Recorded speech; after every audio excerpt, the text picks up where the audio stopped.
Hello seventh class, welcome to YouTube channel. बेटा आप सब कैसे हैं? आई होप आप अपने घरों में सेफ़ होंगे, सुरक्षित होंगे। तो आज हम हिंदी ग्रामर का लेसन नंबर 5 स्टार्ट करेंगे, जिसका नाम है शब्द एवं शब्द भेद। अब आप सोचेंगे कि ये चैप्टर हमने पहले भी किया हुआ है, तो आज इसको हम दोबारा से रिपीट करेंगे चैप्टर नंबर 5 के नाम से। ये सब आपको कॉपी में वर्क करना भी होगा। और इससे पहले जो आपके 4 चैप्टर गए थे, आई होप आपने वो कंप्लीट कर लिए होंगे। तो सबसे पहले चैप्टर पढ़ते हैं शब्द के बारे में। शब्द क्या है? विभिन्न ध्वनियों के मेल से बनी रचना शब्द कहलाती है। मतलब जो अलग अलग ध्वनियाँ होती हैं, जैसे क से लेके ज्ञ होते हैं हमारे व्यंजन, अ से लेके अंग तक होते हैं, ओ तक होते हैं हमारे स्वर। तो अ से अंग तक जो स्वर होते हैं वो मात्राओं के रूप में प्रयोग किए जाते हैं, और क से लेके ज्ञ तक वो व्यंजन के रूप में प्रयोग किए जाते हैं। तो जब वो व्यंजन और स्वर को हम मिला करके शब्द बनाते, ध्वनियाँ जब आपस में मिलती हैं तो वो किस में बदल जाती हैं? शब्दों में। शब्द भाषा की अर्थवान या सार्थक इकाई है। अर्थवान होता है बेटा जिसका कोई अर्थ निकले, जैसे घर, घर। अब घर का अर्थ होता ही है कि घर जिसमें हम लोग रहते हैं, कलम जिससे हम लोग लिखते हैं। तो सार्थक इकाई होती है जिसका सही अर्थ निकले, वो भाषा की सबसे छोटी इकाई मानी जाती है। शब्द भाषा की सबसे स्वतंत्र इकाई होती है। शब्द की परिभाषा में हम लिखेंगे ध्वनियों का ऐसा समूह जो अर्थवान तथा स्वतंत्र होता है, वह शब्द कहलाता है। जैसे शब्द भंडार होते हैं हमारे, हर भाषा में न जाने कितने शब्द होते हैं, और ये शब्द एक ही प्रकार के नहीं होते। कुछ वस्तु, स्थान, व्यक्ति, भाव आदि के नाम जो हमें संज्ञा की सूचना यानी संज्ञा के बारे में बताते हैं, जैसे मेज, कुर्सी, रोहन, मोहन, सोहन, अच्छाई, बुराई, ये सब जो होते हैं, जो शब्दों की विशेषता बनाने वाले शब्द होते हैं, वो विशेषण कहलाते हैं। जैसे ऊंचा, नीचा, मोटा, छोटा, बड़ा, सुंदर, असुंदर। और कुछ शब्द जो होते हैं वो घटनाओं या क्रियाओं को बताने वाले शब्द होते हैं, जिन्हें हम क्रिया कहते हैं, जैसे चलना, दौड़ना, खेलना, खाना, पीना। तो इस तरीके से भाषा में कई शब्दों का भंडार होता है। अब हम जानेंगे कि शब्दों को किन किन आधारों पर बांटा जाता है। शब्दों को 4 आधारों पर बांटा जाता है: उत्पत्ति या स्रोत के आधार पर, रचना के आधार पर, शब्द विकार के आधार पर, और नंबर 4 अर्थ के आधार पर। तो हम पहले जानेंगे उत्पत्ति या स्रोत के आधार पर कितने शब्दों में बांटा जाता है। शब्दों के स्रोत से तात्पर्य है शब्दों का वह मूल जहाँ से ये हिंदी में आए हैं। हिंदी में बहुत से शब्द संस्कृत से आए हैं। जो पहले संस्कृत के शब्द थे वो अब हिंदी में आ गए हैं, और बहुत से अरबी, फारसी, तुर्की, अंग्रेजी आदि विदेशी भाषाओं से भी आए हैं। इसके अलावा अनेक शब्द हिंदी की बोलियों से भी आ गए हैं। अतः इस दृष्टि से यह भी कहा जा सकता है कि इन शब्दों का स्रोत संस्कृत, अरबी, फारसी, तुर्की, अंग्रेजी तथा हिंदी की बोलियां हैं। स्रोत या उत्पत्ति के आधार पर निम्नलिखित शब्दों के भी भेद होते हैं। पहले कौन सा होता है? तत्सम शब्द। इसके बारे में आपने पिछली क्लास में भी पढ़ा था और पिछले चैप्टर में भी पढ़ा था। तत्सम शब्द का अर्थ होता है उसके समान, यानी संस्कृत के समान, उन्हें हम कहते हैं तत्सम शब्द। अर्थात स्रोत भाषा संस्कृत के समान, यानी जो संस्कृत से शब्द आते हैं उन्हें वो होते हैं तत्सम शब्द। हिंदी में अनेक शब्द संस्कृत से सीधे आए हैं और आज भी उसी रूप का में प्रयुक्त किए जाते हैं। अब जैसे यहाँ पे आप देख रहे हैं पाप, सर्प, अबला, किरण, विद्यालय, पिता, भव्य, मयूर, पुण्य, विद्यार्थी, क्रिया, माता, प्रकाश, स्वप्न, स्वास्थ्य, कर्म, मान, रवि, दिव्य और व्याकरण। ये सब कहाँ से आए हैं? संस्कृत भाषा से। सेकंड आता है हमारा तद्भव शब्द। तद्भव शब्द का अर्थ होता है उसमें, उस तत्सम का अर्थ था उनसे, और तद्भव का अर्थ होता है उसमें हुए, यानी संस्कृत में हुए। वास्तव में ये शब्द संस्कृत के शब्दों से विकसित हुए हैं। इन शब्दों के रूप में अंतर आ गया है।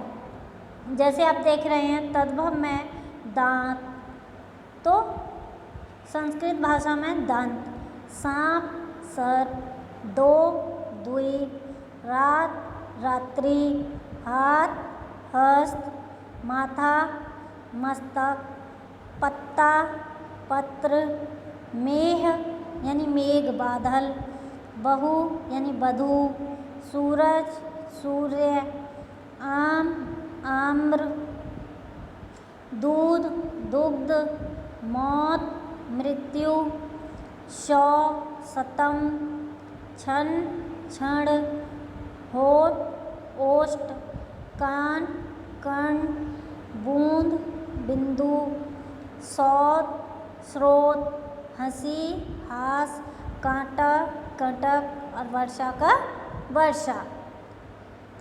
थर्ड है देशज या देशी शब्द। ये शब्द हिंदी की बोलियों या ग्रामीण अंचलों के प्रभाव से विकसित होकर हमारे देश में आए हैं, जिन्हें हम देशज शब्द या देशी शब्द कहते हैं। जैसे झंझट, गड़बड़, अटकल, झटपट, झाड़ू, सिलवट, लोटा, कटोरा, लट्टू, पगड़ी, खटिया, भोपू, ये सब होते हैं हमारे देसी शब्द।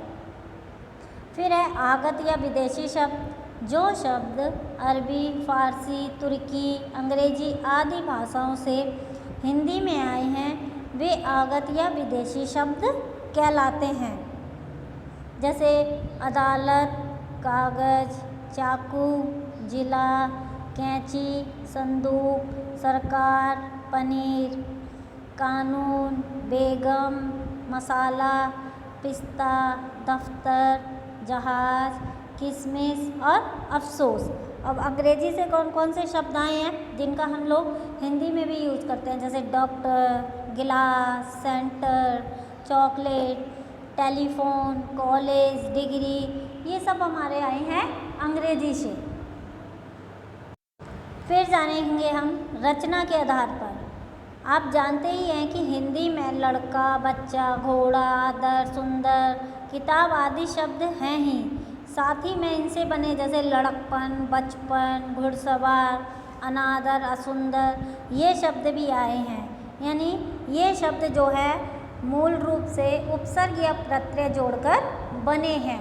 जैसे घुड़सवार, घोड़ा जमा सवार, असुंदर, अजमा सुंदर, बचपन यानी बच्चा जमा पन। इसके भी कितने शब्द होते हैं? दो, मूल शब्द और यौगिक शब्द। मूल शब्द कौन से होते हैं? वे सरल शब्द जिनको और अधिक छोटे सार्थक खंडों में ना बांटा जा सके वो मूल शब्द कहलाते हैं। जैसे सुंदर है, अब सु को मैंने अलग किया, दर को अलग किया, अब या सु जमा द जमा र, अब इसको आप इससे ज़्यादा नहीं तोड़ सकते क्योंकि ये क्या है? मूल रूप। सु अगर द और र तीनों को आपने अलग अलग कर दिया तो इसका कोई भी अर्थ नहीं निकलता है, तो इसको कहते हैं मूल शब्द। अब आता है यौगिक शब्द। जब दो या दो से अधिक इकाइयों के योग से बनते हैं तो वो यौगिक शब्द कहलाते हैं। यौगिक शब्दों का मतलब खंड किए जा सकते हैं, इन्हें तोड़कर हम लिख सकते हैं क्योंकि ये दो या दो से अधिक शब्दों से बनते हैं। जैसे पत्र जमा वाहक, पत्रवाहक, राष्ट्र जमा पिता, राष्ट्रपिता, विद्या जमा अर्थी यानी विद्यार्थी, काली जमा मिर्च यानी काली मिर्च।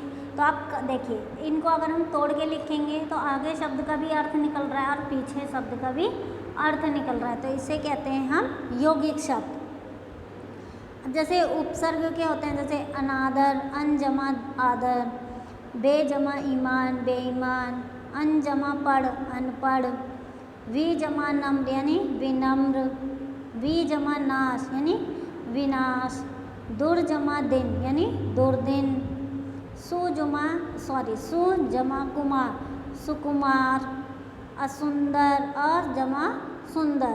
तो ये होते हैं हमारे यौगिक शब्द। अब प्रत्यय के मूल रूप जैसे शारीरिक, शरीर जमा इक, राष्ट्रीय यानी राष्ट्र जमा ई है। प्रत्यय हमारे जो है कहाँ पर जोड़े जाते हैं? पीछे, यानी शब्द के बाद में जो जुड़कर हमारे शब्द में परिवर्तन आता है उसे हम कहते हैं प्रत्यय। फिर आता है हमारा थर्ड, शब्द विकार के आधार पर। वाक्यों में जब शब्दों का प्रयोग किया जाता है तब कुछ शब्दों के रूप में प्रत्यय आदि जुड़ पाने के कारण कुछ बदलाव आ जाता है, जैसे लड़का, लड़के या लड़कों के रूप में मिलते हैं। इसके जो है दो भागों में बांट सकते हैं, इसे भी हम विकारी शब्द और अविकारी शब्द। विकारी शब्द क्या होते हैं?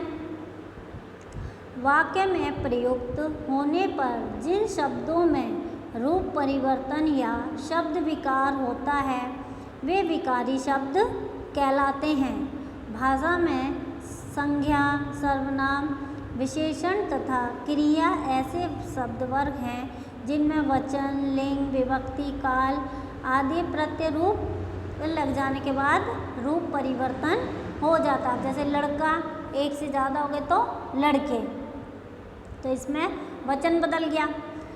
सेकंड है अविकारी शब्द। वाक्य में प्रयुक्त होते समय जिन शब्दों के रूप में कोई विकार नहीं होता, अर्थात जो शब्द अपने मूल रूप में ही बने रहते हैं, वे अविकारी शब्द कहलाते हैं। जैसे क्रिया विशेषण में आते हैं यहाँ, वहाँ, कल, आज, धीरे आदि। संबंध बोधक में से पहले, के साथ, से दूर। समुच्चय बोधक में आते हैं या, अथवा, परंतु। और विस्मृति बोधक में आते हैं अरे, हाय, उफ, एसेट्रा। अब चौथा पॉइंट पढ़ेंगे हम अर्थ के आधार पे। अर्थ के आधार पर शब्दों के चार भेद होते हैं। कौन कौन से? एकार्थी शब्द, अनेकार्थी शब्द, पर्यायवाची शब्द और विलोम शब्द। सबसे पहले हम किसके बारे में जानेंगे? एकार्थी शब्द के बारे में। जिन शब्दों का केवल एक ही अर्थ होता है वे एकार्थी शब्द कहे जाते हैं। इस कोटि में व्यक्तिवाचक संज्ञा शब्द ही आते हैं, जैसे अंग्रेजी, जर्मन, आगरा, दिल्ली, ताजमहल, लाल किला, जो एक ही होता है। और अनेकार्थी शब्द क्या होते हैं? जिन शब्दों के एक से अधिक अर्थ होते हैं वे अनेकार्थी शब्द कहलाते हैं।